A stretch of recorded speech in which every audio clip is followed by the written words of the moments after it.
and welcome to Huddle Breakdown with me, Laura Bradburn. I'm joined as always by James and Alan. Alan, how are you doing this week? Sorry, got me mid-mouthful there. Ever the professional, yeah. Yeah, I had a full week of media training this week, can you tell? Absolutely, yeah. But as much media training as me. But no, you're not too bad so far. James, how are you? I'm great. You know why I'm great, Laura? It's because spring training arrived. And as a U.S. baseball fan, it's the true beginning of spring. So they're playing games in Florida. Not that I'm giving a crap and following any of it, but it's just that it's like a signpost where I live that the weather is going to start warming up. And it's already started this week, so I'm thrilled. Can go back outside and get my fat butt exercising a little bit more. So badly needed. Do you know, I have been to 2 American sports in my life. I was very privileged in 2012. I think I went to NBA game at the New York Knicks at Madison Square Garden, and I went. Wow, somebody's spending a lot of money. I tell you. Well, wow. I had saved up for one of those giant foam fingers. What can I say? And before that, I went on a family holiday to Canada, and we went to watch the baseball at the Blue Jays at the Skydome. Center. Yep. Yeah, a very stunning setting, but I have to say I had absolutely no idea what was going. It was hit ball with stick and run. That was about as much as I could see from where I was. Now, were you at the Blue Jays game? So for people who don't know that are watching and listening, when they built that stadium in the late 80s, they put in a hotel in the outfield. Mm-hmm. And there's been some episodes throughout the years of fornication, shall we say? So we're public fornication at the windows at the hotel. So did you notice any shagging up in not spreadsheet shagging, but old school shagging at the baseball game when you were there? If there was, my parents did their best to distract me because I was probably too young at the time to take in such content. Good. Who knows? You have good parents then. I do have good parents, but I mean, the game, it went on for ages, but it was marginally more. It was marginally more entertaining than what we had to watch at Easter Road this weekend, Alan. And I'll come to you on that one first. Some brief thoughts on the game, if you wouldn't mind. Well, yeah, no, I'm going to be brief overall. I'm not trying to dismiss it. First of all, credit to Hibs. I thought they played really well, and actually, they were an example of a team who, and this is a surprise because if you saw them earlier in the season, I thought, well, this isn't going to last. This isn't going to last long at all. But what they've turned into is a really competent team, and by that I mean, things like you got a player like Rocky Bashiri. You stick him in the middle of a 3, and you ask him to head the ball away, and that's pretty much all he has to do. You don't ask him to play football. You don't ask him to pass it out from the back, etc., etc. So that's smart. You get somebody like Nicky Cadden on the ball as much as you can. They've moved Boyle centrally. They've revitalised his career as well, and getting a lot out of him as Gray. And he's got a very hard-working, functional team. Hibs traditionally, when we've played them, tended to attack and have a go, and obviously they did on the weekend there. And so credit to them. I think that they look like a competently managed team with the basics, I guess. And the reason I'm emphasising this is I don't want to damn Hibs with faint praise. It's more a reflection on the standard of coaching in the league, is that to see a team set up sensibly, competently, and doing the basics correctly, in terms of the way that they defended, their shape, their approach to the game, all of those things were good. Then that is kind of revelatory in the league. And actually, as we said before, over a number of weeks now, Hibs have been, if you look at the expected points league on games that have been played, they're easily third, have been easily third for quite some time, actually. So this wasn't a surprise to me. I think, those of you that maybe watched the interview I did with Liam Bryce before the game, I said to Liam at the end, I think, you'll have a reasonable chance this weekend because of Celtic coming off the back of the Munich game, off the back of an enormous schedule. Now, Rodgers made a point of not blaming that, not blaming fatigue, and I think he was absolutely right to do so. But I also think it was probably not the case. He doesn't want to use that as an excuse, and he doesn't want to give the players an out either. He doesn't want to give the players an excuse for putting in that performance. But if you look at the first minute of the game, Engels gets caught in possession in his own third. Alistair Johnson doesn't move quickly enough to get a pass away, and it's intercepted in the right back area. Taylor gets rushed under pressure to passing wildly to Maeda, who then miscontrols it and loses the ball. That all happens in the first minute. And all four of those things are indicative of tired minds and tired bodies, and it didn't really get any better. So I think fatigue was massive. Just look at the way that Johnson and Kuhn were operating. It was like their bodies were operating two seconds after their brains for most of that first half. Kuhn was drifting offside. Johnson was over-hitting the ball. They were seeing passes that second too late, which again is foggy brain sort of stuff. So I don't want to make excuses for the players, but the schedule's been insane. Celtic came off of an incredibly emotionally draining and physically draining match, probably the best team they've played all season. They poured absolutely everything into that game, and here they are up against a really well-organised team, easily the third best team in the country, I would say at this point, who had a really good game plan, were at home, the tails up, had a whole week to prepare.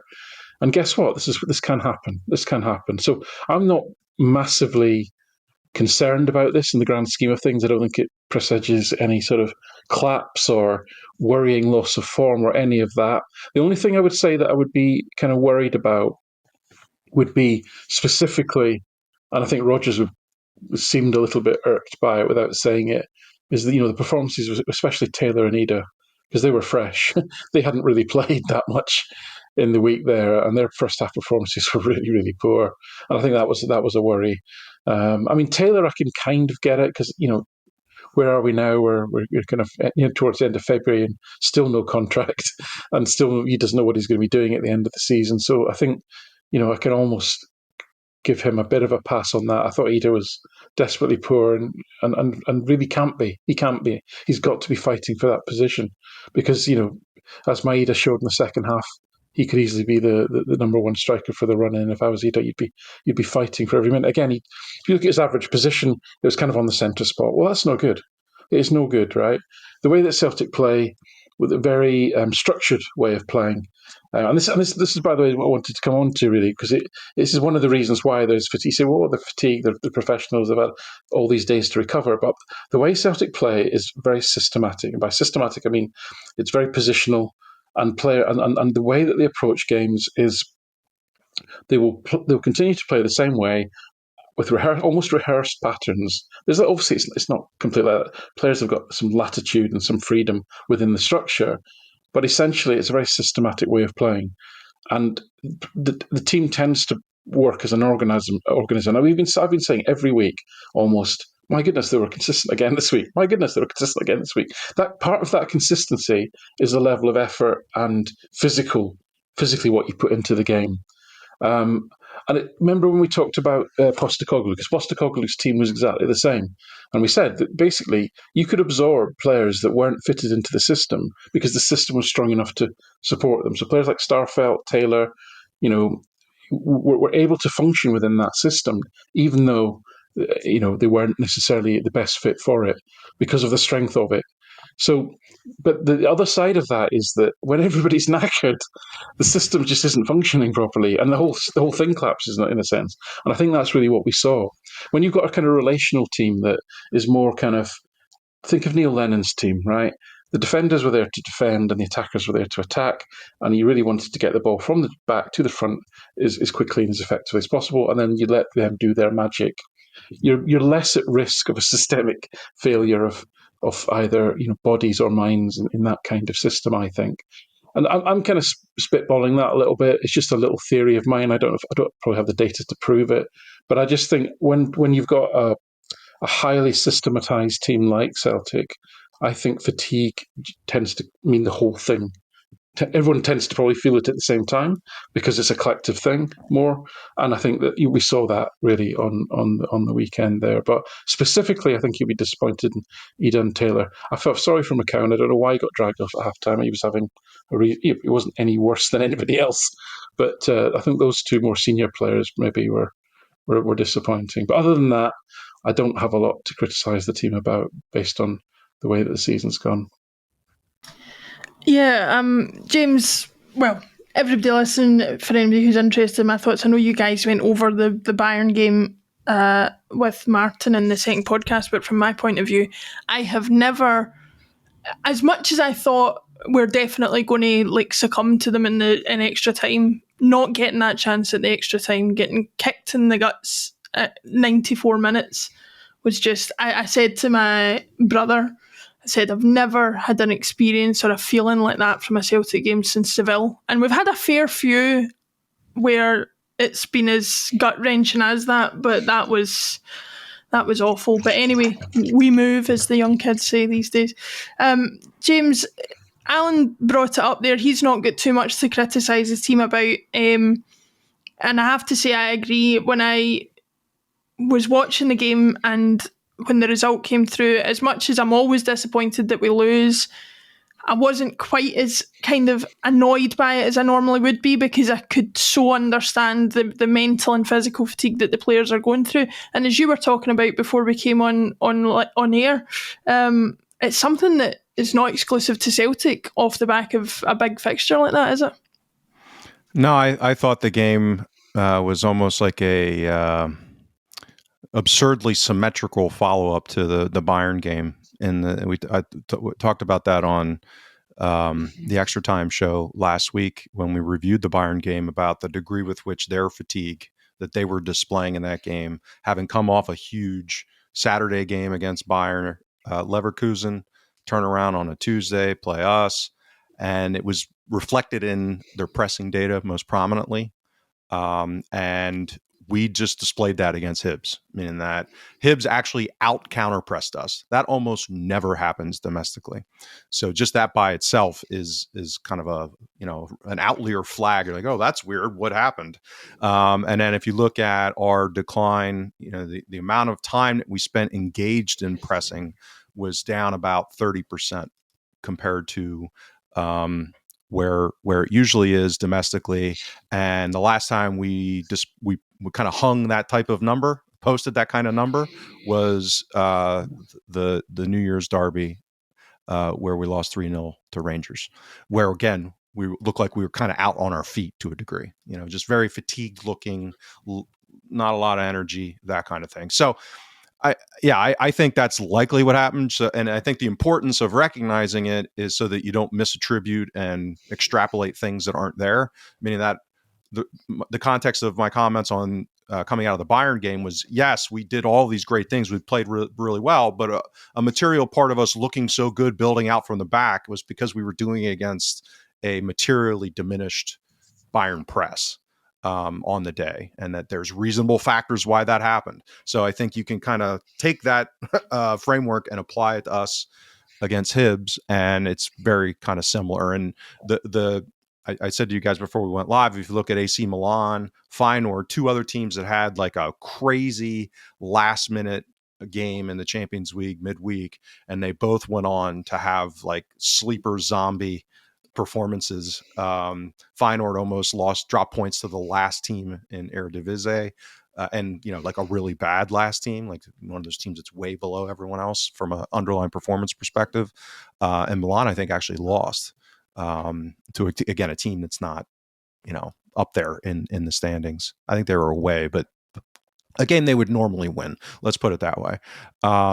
So, and if you look, other teams that were in intense midweek games, so it's just kind of a normal thing. Like a lot of teams. I mean, we played more games than anyone else in the world since that November international break. But a lot of clubs have been, particularly since kind of the seasonal period, they've been playing twice a week with this new UEFA format, and pushing all these games into January and then the knockout stages into February. So yeah, not unique to us, but important to recognize, and doesn't excuse, as Alan said, but context is everything. So yeah, I wouldn't extrapolate this, just like I wouldn't extrapolate us doing really well against Bayern at the Allianz into some long-term change in trend or anything. So yeah. And credit to Hibs, like Alan said. I mean, they were very organized, kind of that narrow 5-3-2, and they kind of deployed their energy in a smart way, which is always what I worry about, teams that play that way, narrow, compact, and smart about how they engage against us. And they certainly were successful doing that. And all this manifested being inside that dangerous 1 XG difference, which we always talk about. That's the magic number where we drop points or lose. And I think it was sub 0.7 in this game. So getting into that, where you face a guy, a couple of good finishes, like we saw with Campbell, I think it was, they're number 10. So yeah, these things happen. Yeah, it's funny you mention that about not extrapolating the good points as well as the bad points, because I remember watching the Europa League on Thursday following some of the matches that I'd watched, and I thought, for any Celtic fan, and there are a few out there who sort of say, maybe it would be good to be more regular in the Europa League because that's more of our level. There are some teams in there that I would not like to come up against. I watched Porto Roma and the pair of them were going at it. I watched Anderlecht versus somebody else and they were tricky ties. So there's good teams up and down the European tournaments, lots of which I wouldn't like to face. Alan, James talked about it there in terms of, obviously there's some excusing some of the performances because of the emotion of the Bayern game and things like that. You mentioned Taylor and Ida. With specific reference to Ida, I mean, he's in some ways a very simple position. He has the opportunity to make the number 9 position his own, as you say, especially when we know we've got a manager in Brendan who seemingly doesn't like to play Maeda through the middle if he can help it. So, I mean, the question begs then, if Ida has more performances like the one he does against Hibs, how is he going to cement a sort of permanent place in this Celtic team? Because I don't think he's got a better opportunity than the one he has now to do that.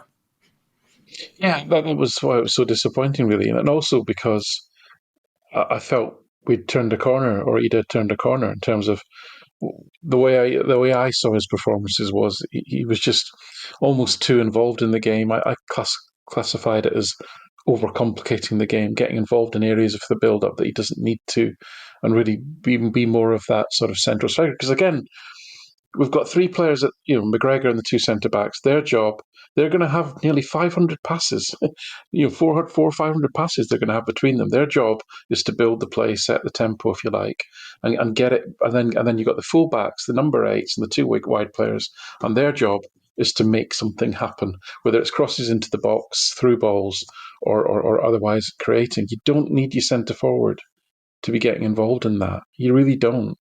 And again, if you look at his heat maps and so forth, you want him to be the furthest player forward. You want him to be between the sticks. And when he played that role, which he did against Aston Villa, for example, he's a superb athlete and he can be devastating. And he can do that role really well. We just seem to revert again, that really frustrates me. Because when you think that someone's kind of learned and improved and then they kind of revert again, that's doubly as frustrating. Because we didn't see him in the box. We didn't see him near the end of chances. There's no utility in him coming back and passing the ball to Carter Vickers. There's absolutely no utility in that at all. So, he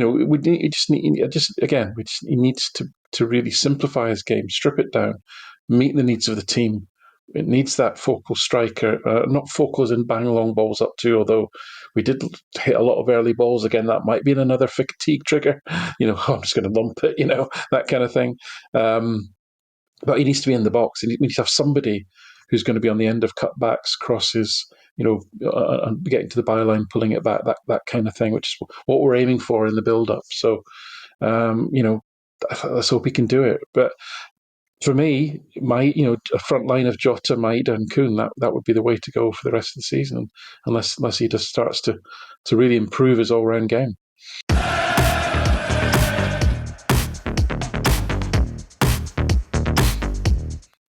I guess the question then remains, James, we've talked about Ida and his shortcomings, shall we say, both figuratively and literally. If we can see that, I'm sure Brendan Rodgers can see that. My question is then, is Rodgers asking him to do that, or is this a sign of maybe why Ida hasn't made it at a higher level? Is he struggling to follow instruction, or outright refusing to follow instruction? Where do you stand on that? Obviously, I get that I'm putting you on the spot a little bit because you don't know the guy, but it's difficult to understand why he continues to revert back to this way of playing when, as Alan says, he looked as if he'd learned his lesson. And you look at the Aston Villa game, when he stays between the posts, he is that incredible athlete. And actually, when he's finishing instinctively, he's a very good instinctive finisher. Yeah, it's a hugely important question. One, as you say, we can't really answer, but I think awareness about it is important. In that, is it an issue of his maybe not following instruction, or, and again, I've said this before. I mean, given Rodgers' priors with kind of profiling strikers, even specifically, and their kind of role within a team strategy, and having some issues in that regard. I mean, I don't think we can reasonably rule that out as outsiders speculating. And as most things in life, when we're analyzing, it's probably some mixture of all the above. So, and in fairness, like, it was also something that Ange dealt with in, we've had to suffer through Giacomacca's dropping deep to help build up on occasion, and that not working out real great as well. So it's an issue of managing it and trying to put guys in the best positions possible for the system, and as well as themselves.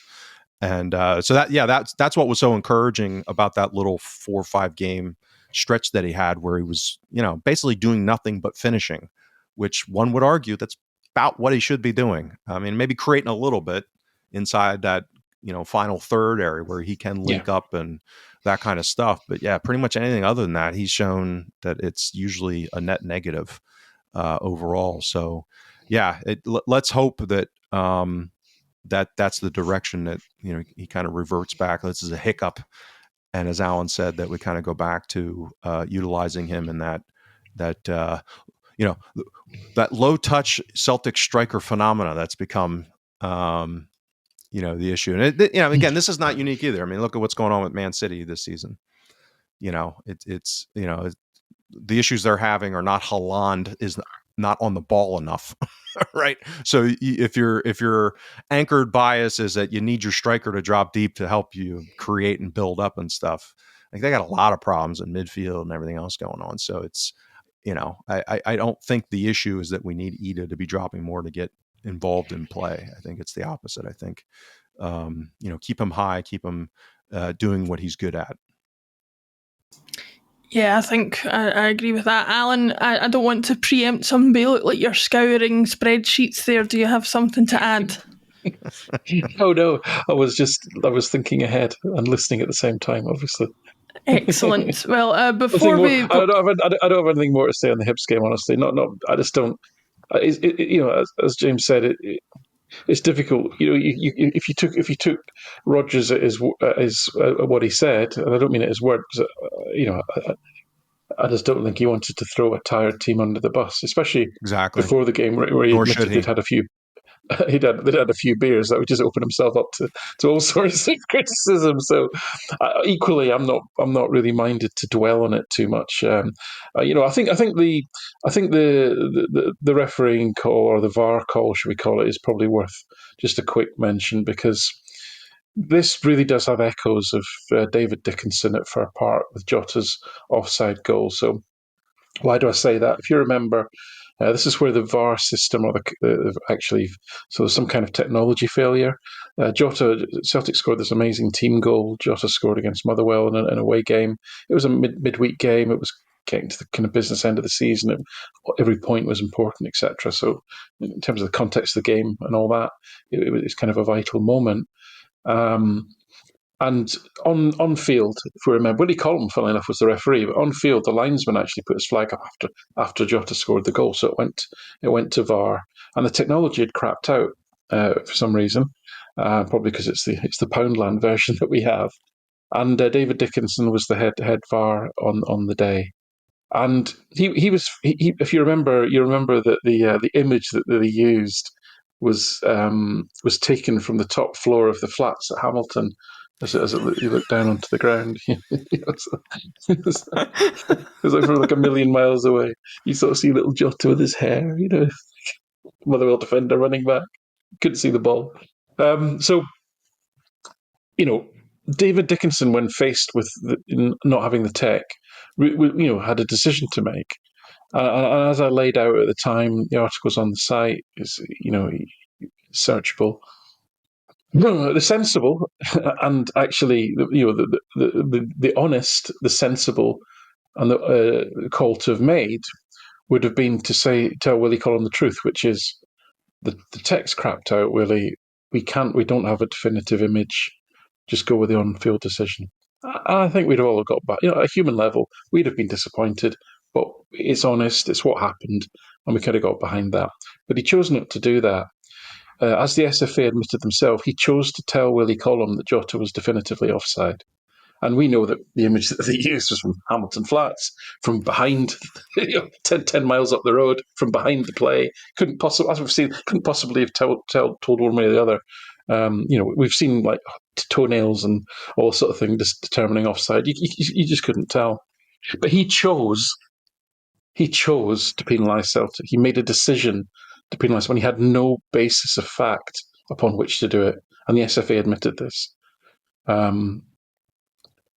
Rather guilelessly, shall we say? And this had echoes of that. This had echoes of that. People revealing themselves. In this case, it was Alan Muir. Alan Muir had a choice to make. He could have said, which would have been the truth. There is no definitive image here. I cannot tell, because you couldn't. They said they used the 18-yard camera. They used a television 18-yard camera. That's the image that they use. And so Johnson's 18 yards ahead of him. You do not have an angle, in line with the ball.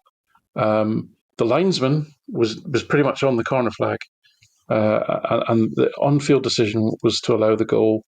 Therefore, the sensible and honest way of approaching this would be to say, we don't have a definitive angle either way.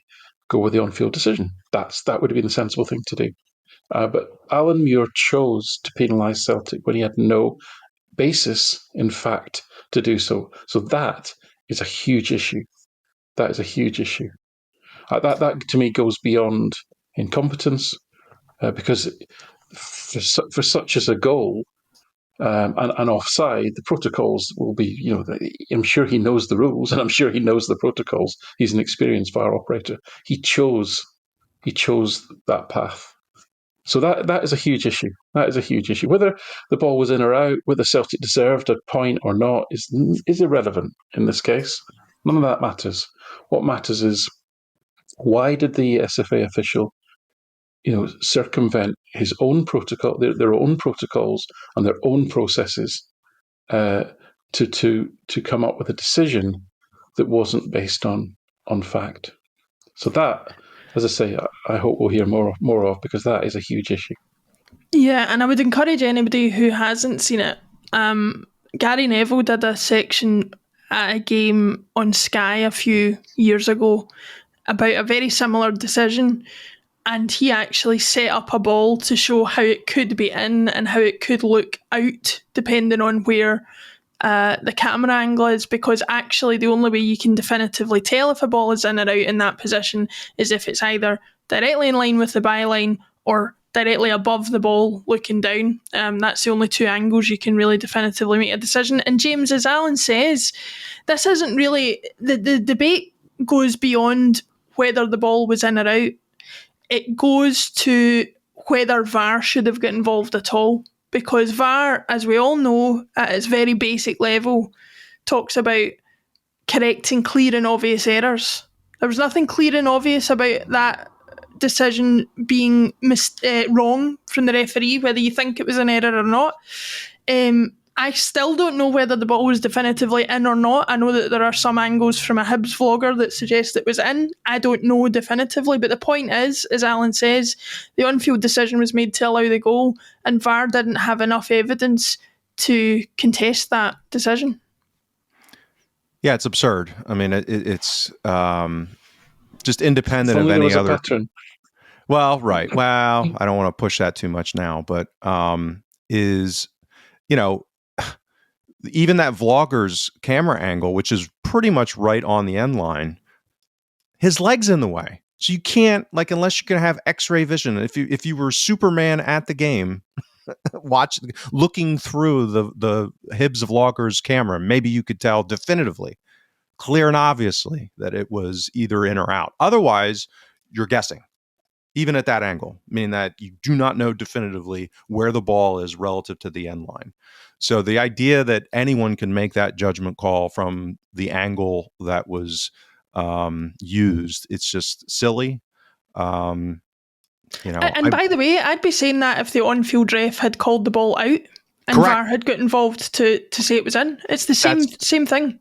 It's exactly the point. This is we've talked about the frame rate of the camera technology, because it's what did you call it? The pound shop version, Alan? The pound shop version, the frame rates are too slow.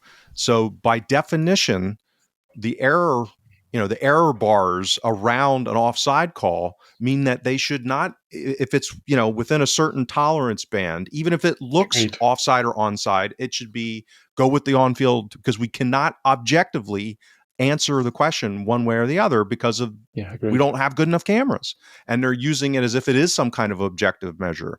So that is a more nuanced, like, okay, that's a tougher thing. Like, I get why they're drawing a line, both figuratively and literally, in order to make those rulings. This one's easy. Like, this is just completely ridiculous that they would make this call, and as if there's some kind of objective evidence, when we know, it's called physics and geometry, that's simply not the case from the angle that the camera was being used. So it's just silly. And again, hopefully this will be another example of transparency, and where these kind of things don't happen again with this level of just stupidity. I think that's what you have to call it out as. Yeah, I totally agree, and I think it's just a quick translation for you. Pound shop version would probably be dollar store where you are. I would say. Yeah. I don't know if the dollar store you get better stuff there than in the pound shop, but nothing's even a pound in the pound shop anymore. Oh, I was going to say, I just know my mom complaining that everything's $1.99 in the dollar store now. It's got to keep up with inflation. James, I'll come back to you on the next topic. We are going to talk a little bit about Aberdeen if we get a chance. I'm actually going to the game tomorrow, so I'm quite excited about that. It'll be the latest game in a few that I've managed to get to, so I'm looking forward to it, and we'll have a chat. But I always like trying to get to an Aberdeen game at Celtic Park. I don't want to preempt anything, but we usually score a few against them at Celtic Park, but who knows. Anyway, I'll be giving it the Vickies, because I'm right down next to the away support, so if you see me getting lifted, you'll know what's happened. But James, I'll come to you. You did mention zombies earlier on, so it would be rude not to talk about them. Obviously, sitting here on Monday night, Philippe Clement, after a defeat against St Mirren at the weekend, sealed his own fate and was sacked after the umpteenth walkout of Ibrox, getting shouted at and called every name under the sun. He has been replaced by the Rangers Avengers, which is Barry Ferguson in charge, with Billy Dodds, Neil McCann, and somebody else. Alan McGregor. Alan McGregor. Oh God, how could I forget? It's the BBC EBT squad. Yeah, exactly. To the EBT mobile. But anyway, James, there's a lot of discussion around Rangers at the moment. Not only the change of manager, but the potential change of owner. Somebody from over your neck of the woods is maybe looking at them. Not the 69ers, as somebody said on horrible. Not as somebody said on the phone in. It's the 49ers. What's your thoughts on all this discussion, the new management, and the potential takeover, and what's happening over there? Should we be scared? Are they finally coming? Oh, scared. That's not the word I would use. First of all, So I wrote a column today. I did my weekly column on it, basically looking at this from how let's call it a private equity type of investor, which is kind of what the situation is. They technically call the 49ers Enterprises Group a venture capital firm, but this isn't really that kind of situation.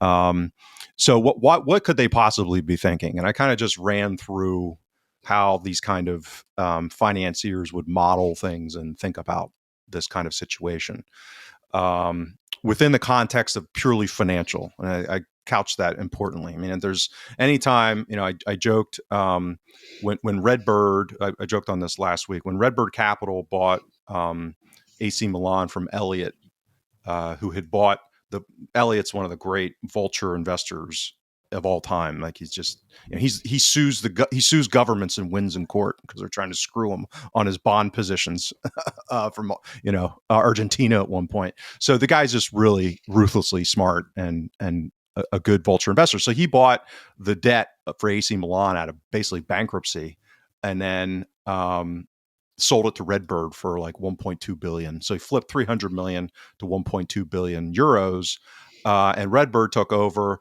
And maybe or did know that the ultra group for AC Milan is like Cosa Nostra. So there's these externalities when these American investors come in to European football that they may not fully understand the dynamics. Not analogous to certain Glasgow clubs at all. No, is it? I am not drawing that analogy, Alan. I'm just using it as a purely, another private equity type company that went into European football, and so there's the financial part of it, and then there's the externality part. So I wrote this purely on the financial part. And I get it. Like I see why somebody like 49ers Enterprises would be looking. It's effectively a distressed asset. Celtic, Rangers could be, if they were run smartly, and I'm not talking like world-class Tony Bloom level. I'm just talking about competent from a financial, commercial, and player trading perspective. They could re-rate their revenue base and get their valuation up a little bit, meaning that it's kind of cheap right now because it should be cheap because it's run horribly. So if they kind of turn the ship in that regard, like I get the thesis. And then the big part of this, which also applies to Celtic, which is that there's this optionality of some kind of pan-European cross-border league structure, and whether we get some kind of super league type of expansion in games. So participating in, whether it's 18, 20, 26, whatever bigger league across Europe, and the potential for a Celtic and a Rangers to be involved in that, whether it's at the Super League level or whether it would be in the UEFA structure of kind of like what we have right now, which is, Premier League, the Champions League, Europa, and Conference League. And then you would have, promotion and relegation within that kind of 3-tiered or 4-tiered structure. So if they had higher revenue from that expansion of European football, because the media rights are going to go up because of that, because it's going to be a higher value media property, and you get a valuation re-rating. And I wrote about this. Basically, I just said AC Milan, they traded at about between 4 to 5 times revenue in that transaction to Redbird. Well, Celtic right now are trading at like 1 1/3 times revenue, and we're arguably the best run financial club in European football, if not world football, as far as like financial fundamentals. And we were only getting a 1.35, let's say, multiple. So they got 3 times more. So why? Well, because we're stuck in Scotland, and what's the upside, and all this other stuff. So as an opportunity, you could see this re-rating happen and a multiple expansion. So let's say the revenue goes from 90 million pounds to 170 million pounds, and you go from a multiple of 1 to a multiple of 3. My 100 million pound investment, and this is me assuming, I'm just using a round number, would turn into a 700 million pound pan-European football club. So that's the broad thesis. That's I think, and it, like I said, it applies to Celtic as well. There's a, it was a Train, I forget their name, but I put it in the article, an investment firm that's owned shares in Let's Train. Let's Train, yeah, for quite a while now. kind of, and the idea is you basically have, I call it, it's in financial markets, it's a call option. Like you have this potential for exponential growth in your investment. And in Celtic's case, we're like a self-perpetuating, because there's no external capital needed. There's no capital raises going on. It's profitable. And if it happens in year 3, year 5, year 10, and you make 10 times your money, that's going to be a good return. And you don't have to put any more money into it. So that's kind of the conceptual reason that I think somebody like this would be sniffing around. But until it happens, right, these things the devil's in the details. What do people think something's worth versus what somebody's willing to pay for it? All of that type of stuff, control issues, egos. We know in Celtic circumstances, Dermot Desmond and his kind of block of shareholders are over 50%. And they seem to be very loyal to one another. So that would be impenetrable for someone to be able to gain control. Maybe this crisis of fragmentation and the elapsing of the 10-year period with what's his face, David Murray, later this month, or I guess it's next month, I read and heard, maybe that unleashes some fragmentation within their shareholder base where somebody that's opportunistic. But what I will say is these people don't give a crap about, the tribalism in Glasgow, other than due diligence and looking at it from a risk management perspective, right? So all the stuff that we get caught up in, and that's not how they're going to be looking at this. They're going to, they're going to be true spreadsheet shaggers for the most part. And that's also where some of the risk comes in because, as I used with the AC Milan example, some of these things can be more complicated, and American investors coming into European football broadly have had mixed results as a consequence of that.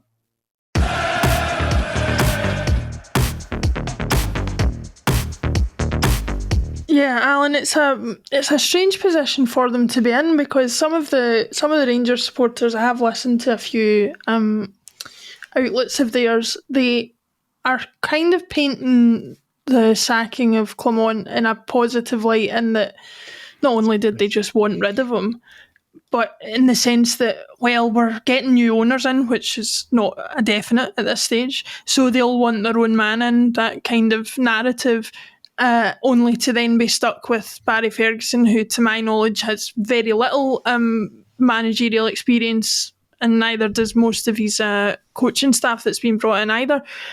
Is it just a case for them, do you think, of just getting to the end of this season and then sorting things out in the summer and seeing where they are with all that? Yeah, so listen, before I answer that, so this is our kind of available to everybody podcast. So there may be some fans from other clubs that watch this, and no doubt there will be the cries of obsessed and other dull comments. But it's a bit like, we discussed the Hibs match there and the goal that Celtic had disallowed, right? What matters there isn't that Celtic might have got screwed over by Alan Muir. That matters to Celtic and what have you. But that would have been hugely consequential for Hearts, Aberdeen, Dundee United in terms of European places, money, player contracts next season, attracting new players. If it meant that Hibs got 1 point to the 3, that has a massive impact on, the rest of the Scottish Premier League. So it's important in a wider sense as well. You think you're screwing over Celtic, but you're actually potentially screwing over a lot more other clubs as well when you make a decision like that. And in the same, and by the same, in the same spirit, what happens at Ibrox? Because we get fed the rather faded story. It's kind of running out of gas, really. That it's a 2-horse race. Well, listen, 1 horse died and it's been replaced by the degenerate nag. But this is the story we get told. So the other horse, whatever happens to that, is consequential and material to Celtic. So that's why we talk about it. But the other reason that we talk about it, and this is this whole takeover story, such as it is a perfect example of where the Scottish media present it in a certain way. If I'm looking at it purely objectively, in my mind, I've got questions as to, how, why, where, what, all that sort of thing. None of those questions appear, get asked. That doesn't serve The Rangers fans, it doesn't serve fans of other clubs. It doesn't serve anybody. It just serves to give people who are addicted to giddiness and hope a shot of giddiness and hope, right? It doesn't serve to inform us and to help us understand what's going on. And as we found out from 2008, 2011, 2012, it's not good when people don't get informed as to what's going on because bad things are happening, right? When you've got people involved in the game like Dave King, I can state openly and as a matter of public record, is a pathological liar and a convicted criminal. And he is the major shareholder at that football club, right? So, and he appears to be the person behind these stories. Now, it's no secret. Again, third fact about Dave is he wants to sell his shares. So, hence this seems to have grown arms and legs. So I come at this from a point of view of not obsession with the Rangers. I come up with this from a point of view of we all of us, everybody, including the Rangers fans, are horribly served by the local media. There are no questions asked. There's no digging. There's no trying to get to the bottom of what is really happening here. And therefore, we are left, we as in fan media, if you want to call it that, bloggers and blah, blah, blah, podcasters are left to fill that gap.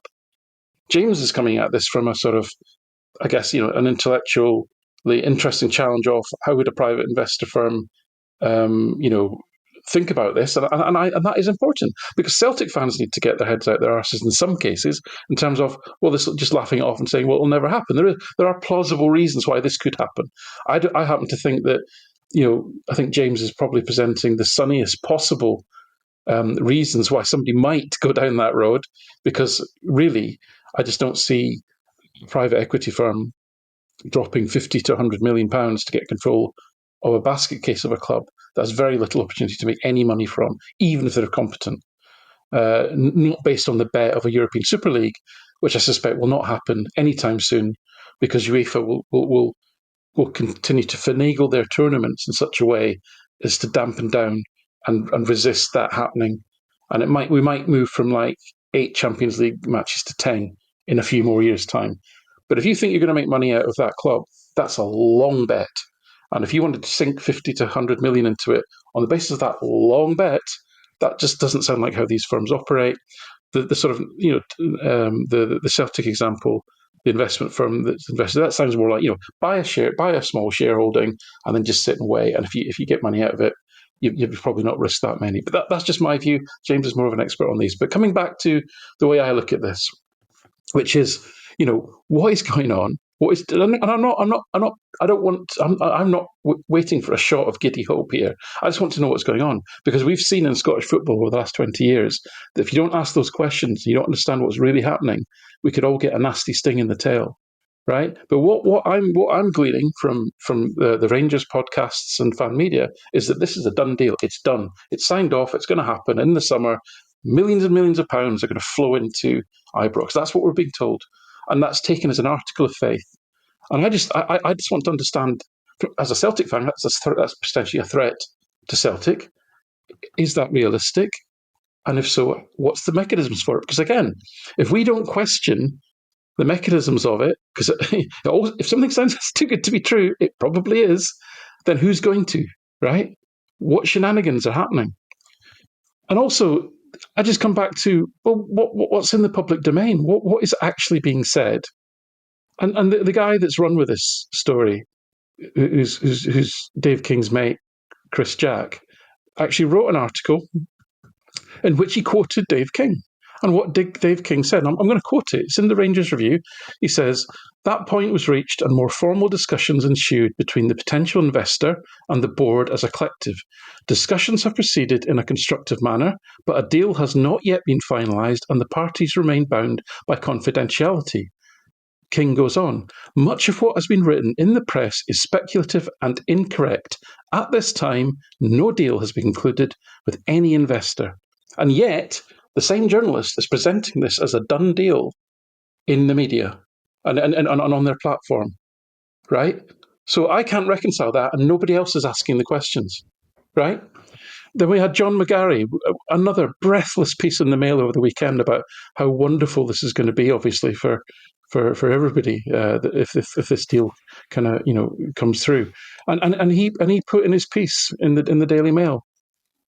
He basically talked about the fact that that this is a takeover for a start. That's an interesting thing. So I could see a case for two different scenarios here. I could see a case for a Bill Foley, Black Knight Sports type. We're going to put a little bit of seed money into a club. We're going to then have a hookup and exchange IP, maybe exchange youth players or coaches, coaching development, maybe swap market information and all that sort of thing. And as Liam Bryce talked about on the show, that's a tricky thing to pull off, and nobody at Hibs at the moment actually understands what the benefit has been nearly a year in. And we saw some kind of friction at the beginning of the season when they hired David Gray, and Bill Foley, I think, said, we they're not listening to us. So these I'm just saying this because these kind of multi-club hookup things are fraught with difficulty.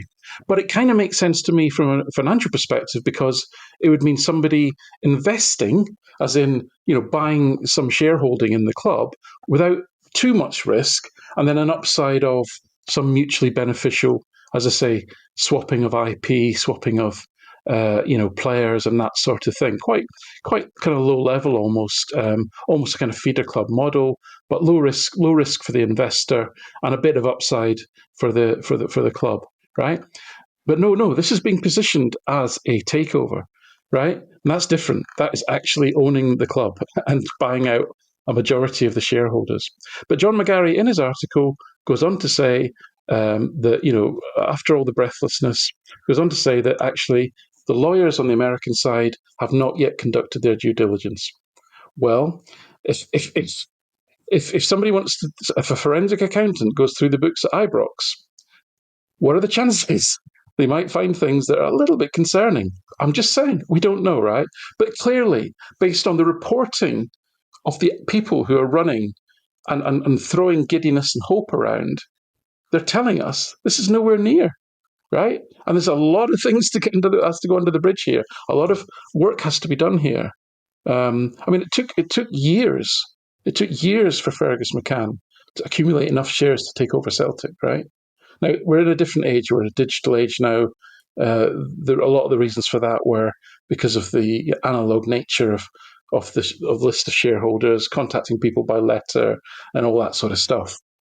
These things, I'm sure, can happen earlier, but you'd have to, you can't be going, for example, offering one shareholder 20 pence a share and then another shareholder 5 pence a share, right? These people. I've watched Dragon's Den. I know what you're talking about. Yeah. Right? I'm simplifying this for the point being that when you've got a group of shareholders that are disparate and you need a lot of shares, right, or across a lot of individuals, and we're told that a lot of these individuals don't get on, that's a big job, right? That is a big job. And a lot of these individuals have got loans attached to the club, and they'll probably want that money back. So there's a lot of complexity here. And yet we're being told it's a done deal. So I'm coming at this from the point of view of, can somebody not just be honest and tell us what is actually going on? Because it will impact across Scottish football. There'll be ripples felt and impacts on all the clubs. So there endeth the rant. Oh, there's going to be some clips out that one, James. I can feel it. Andy, if you're watching this back, get that clipped, get it up.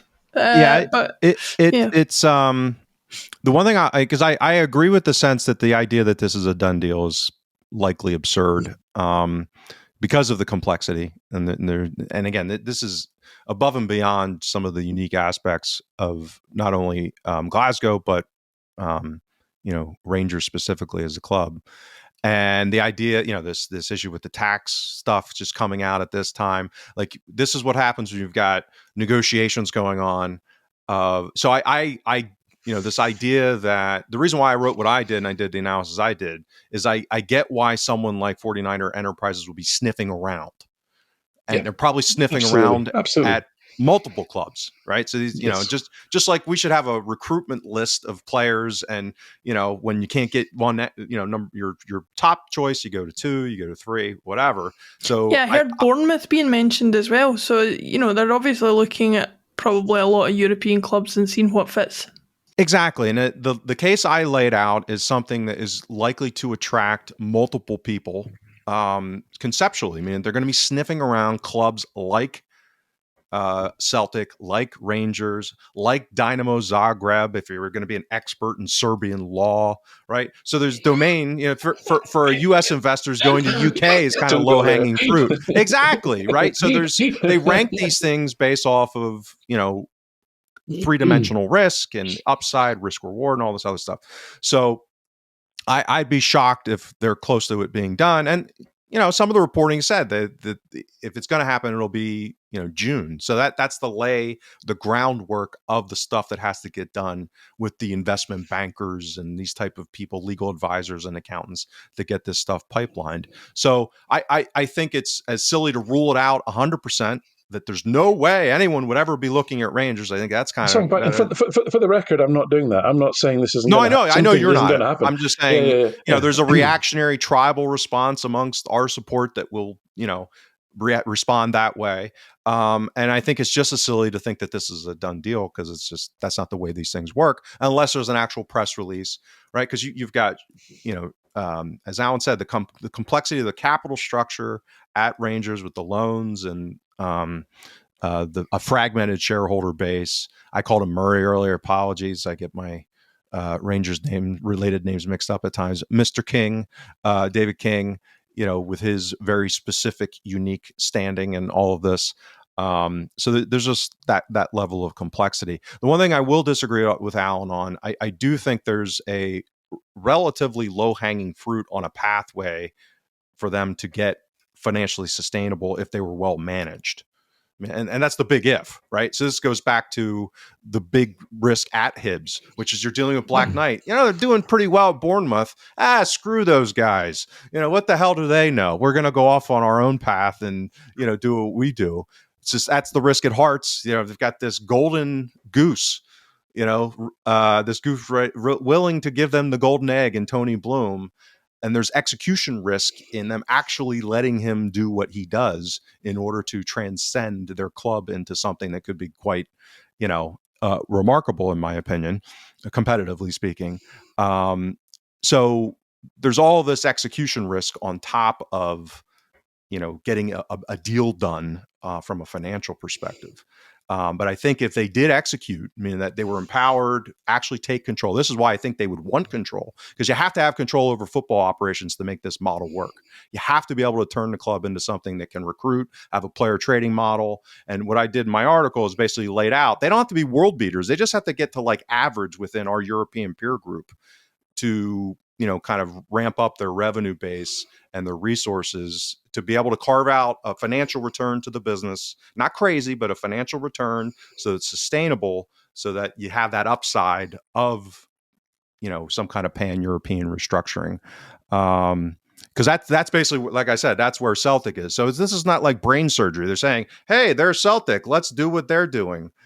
Only maybe better player trading.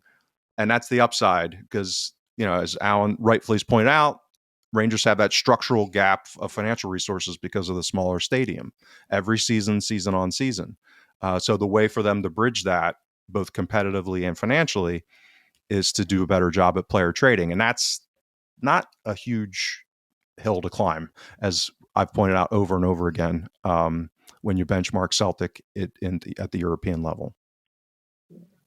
So listen, I agree, and I think it would be. I would be hoping that smart people at Celtic were modelling this out in that spirit, and really doing sort of threat assessment, and therefore not allowing complacency to seek in. Because I completely accept all of that. What I had a slight issue with is the positioning in the article, and I think you just repeated there, which is kind of along the lines, and it's kind of what you hear from some of the Rangers fans, which is like, well, we got to a Europa League final and we won 55. That shows you this could all be brilliant, and we got to the Champions League, right? But that fails to understand the fundamental point, which was the only reason these things happened is because they spent more money than what they had, right? In an unsustainable way. They won those things. They got to Seville. They won the league. They got into the Champions League because they were spending way more money than what they could afford. That's not sustainable. UEFA have told them it's not sustainable, and now we're seeing austerity. So I don't think you can, on the one hand, say this is our goal, we can target this, but on the other hand, but it's not sustainable. The only reason it's a false goal because it was only achieved through unsustainable means. Now, I take your point that in time you could build up, but you're going to have to go down to live within your means, and you're going to have to build from that basis, not the basis that you're in the Champions League or you got to the Europa League final. You're going to have to build from a sustainable basis. The other thing is player trading. I take your point, and I'm sure they could do a lot better. I mean, they can't do worse. I mean, they barely sell a player for money. And I know that, as you said, rightly so, that Celtic could do an awful lot better as well. But that's an incredibly unpredictable revenue stream upon which to base future projections and to model out on any basis. Champions League income is a relatively predictable thing in the basis that if you take a sensible approach and say, we get to the Champions League, let's say 2 years out of 5, you know what the revenues are, you know what an average Europa League season looks like, you can model on a reasonable basis, right? Player trading? No, you can't. You just can't do it. You can't do it, right? And it's taken Celtic nearly 30 years to get to this position. And they're kind of average at it, right? So you can't. They're not average at it, Alan. That's the point. They're way below average. So that gets overstated because of the relativism within Scotland. So this comes back to attribution. They've benefited from inflation. So this is like how all of our bankers make all of this money, and they're just glorified bureaucrats becoming billionaires in the financial system. It's not because of anything they're doing that's like miraculous. It's because the whole system's basically set up to create inflation of financial assets that they're just glomming off of. And that's, if you look at Celtic's player trading, that's how we've made money. And it goes back to whether it's, are you going to replicate it? Is there IP? Is there actual process and strategy going on? So that I think you can model. And if you're doing things smartly, this is why I'm saying, like, reasonable modeling doesn't assume you're going to become Brentford or AZ Alkmaar or like the best of the best. Reasonable modeling is, we just kind of get around average, right? And that's why I did my article. And then just getting in to average, and not like even eclipsing Celtic by a significant degree, but just, a material enough degree to close the financial gap that they have with season ticket revenue. So I'm not assuming some revolutionary thing. I'm just assuming competence within the context of our peer group in Europe. And so I don't think that's like a crazy assumption, but like I said, there's huge risks around executing to get to even competence, as we see all the time with big egos and complexity and that kind of thing. So the risks around this are not about the difficulty of setting up a player trading model that's reasonable, because again, they're just benefiting off of the inflation. That's really the issue. Whose share of the inflation? How is that getting carved up? So yeah, I think it's imminently plausible, and even you look at what Leeds is. I mean, Leeds has started to have some decent player trading. I don't think these guys are rocket scientists. Like they're just maybe competent. Which again, within the context of Scottish football, we have not had anyone competent in player trading. Anyone, including Celtic. I wrote in my article last week, we are the one-eyed man in the land of the blind. So that makes us look like we've got the greatest sight in the history of the world. It's all about who you're comparing against. So yeah, I didn't want to.